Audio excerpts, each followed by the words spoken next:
समस्या के हल करो सूत के बगल में, समस्या के हल करो सूत के बगल में, समस्या के हल करो।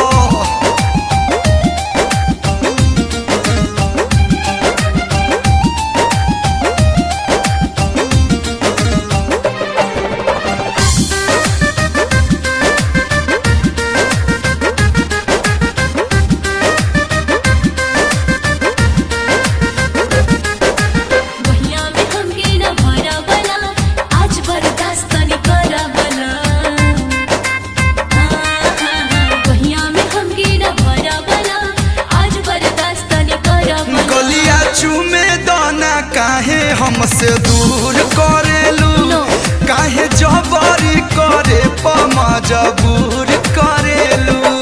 बगला दे बतूल के पाल में, पाल में, पाल में हटा। अहिनी नहा के हम तो रन चापा कल में, समस्या के हल करो सूत के बगल में, समस्या के हल करो सूत के बगल में, समस्या के हल करो।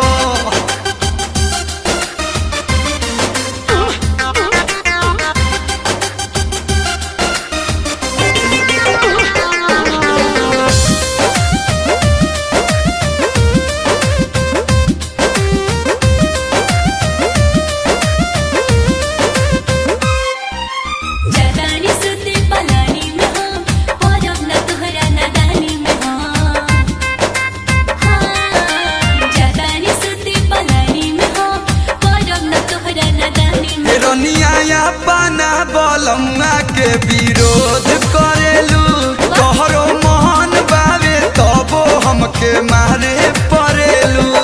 मती मारल बतहरा अकाल में, अकाल में, अकाल में बहुत मूड करता।